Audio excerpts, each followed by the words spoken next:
Hi, Jonathan York, Bay Financial Partners, looking at investment markets.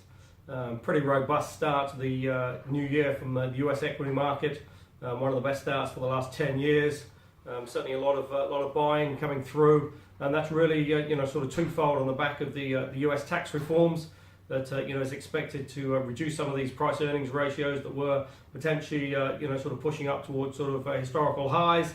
But with the tax reforms coming through now, that's taken those down in some cases by as much as sort of 5 or 6 points. So you've got shares that were trading a sort of price earnings ratio of say 17. Now with the new tax reforms and the guidance going forward, we'll now be trading on a price earnings ratio of between 11 and 12.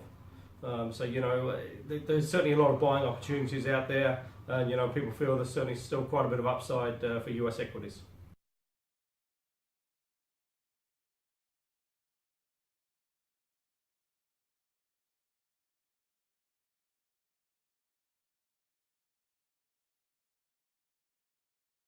Now it's also being supported by the data coming through. You've still got a very robust labour market. Unemployment in some of the US states is getting down to as low as 3%.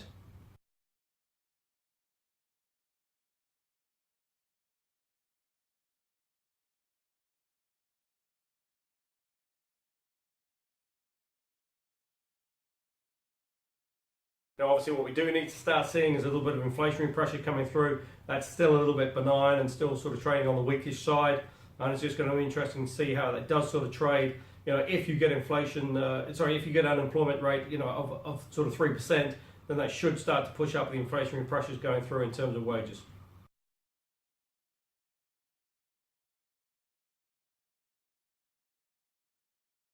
Obviously, the other big driver out there has been the tax reform, which was pushed through by the Trump presidency at the end of 2017. One of the first companies to react was AT&T. They employ around 200,000 people. They gave every one of their employees $1,000.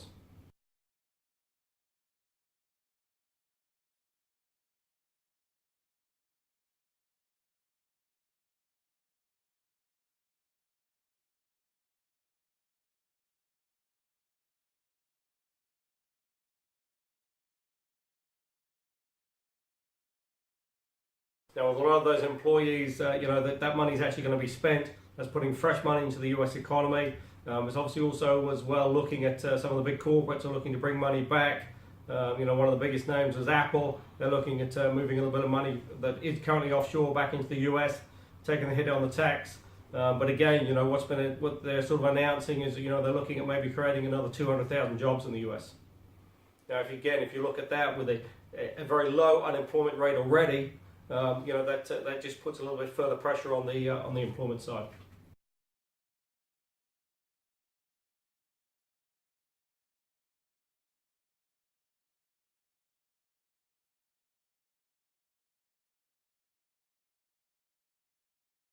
What we are seeing is strong synchronized global growth, which is really a very good story for equities. And certainly people are taking advantage of that.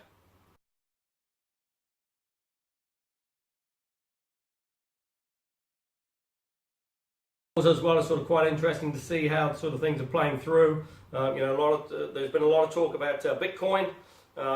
Certainly from the start of this year, it's down around 50%.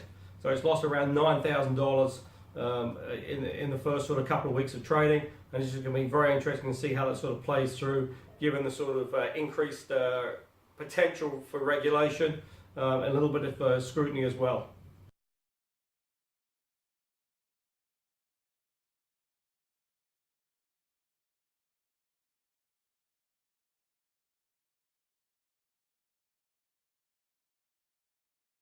Fed's still looking for 3 interest rate increases this year, but if you do see that US economy pushing on and a very robust economy at that, potentially there is maybe room for a further rate increase.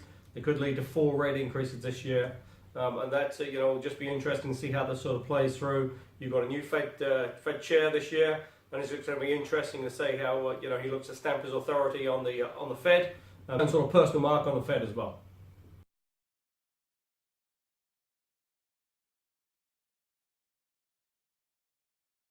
So to summarise, to say, US equities do look in pretty good shape. You've got very supportive earnings. You've got supportive data as well from the US economy, and I'm saying you've still got the full effects of this tax reform to filter through into the economy.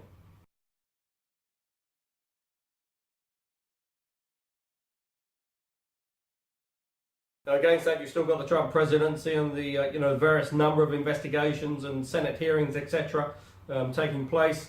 It's been relatively quiet on that, but you expect that to sort of gain a little bit of pace, a little bit of momentum as we head into 2018, and it's just going to be very interesting to see how that sort of plays through.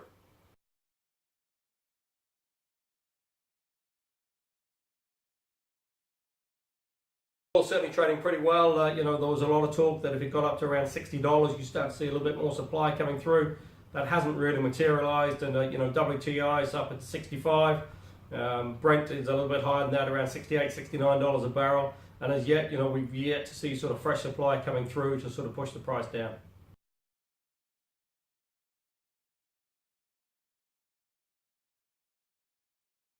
Obviously, potentially that has inflationary implications for the economies. Just going to be interesting to see how it sort of filters through. But if you've got a growing economy, sort of pushing on a pretty good rate, then that maybe should be absorbed.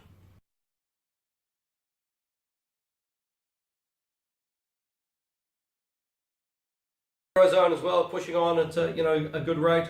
This is going to be very interesting to see at the 25th of January meeting, where there is actually a little bit of upward guidance on the European growth. Most analysts and economists expect that to sort of take place, and again, that should just give a further little boost to European equity markets.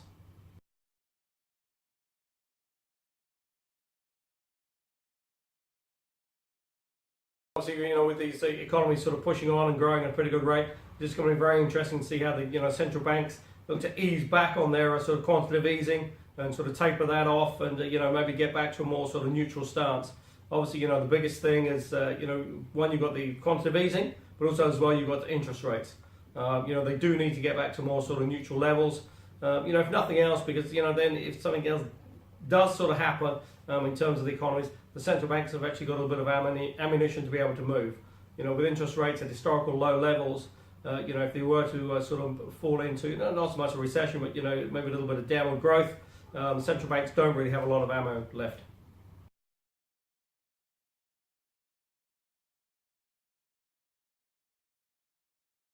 Nothing further on Brexit. Sort of heading now towards around sort of 10 months. So that leaves around 14 months left before the UK has to come up with some sort of solution. I suspect there's going to be a lot of hard negotiations in the next sort of 5 to 6 months, because whatever is sort of proposed and put forward still has to be ratified, not just by the UK government, by the UK Parliament, but also by the European Parliament as well. So really time is getting pretty critical for the Brexit negotiations.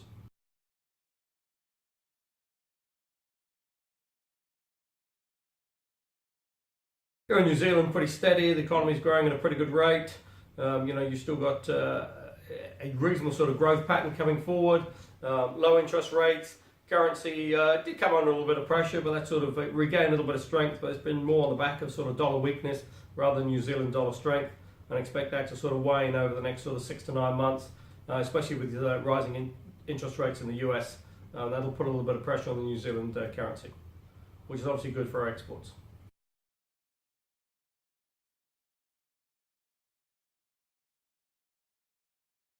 So obviously with the rates pretty low and historically low, if you are looking for income options, there are plenty of other options out there, and call us on 0800 867 323 or go to the website www.bayfinancialpartners.co.nz for lots of interesting articles. We look forward to speaking to you soon.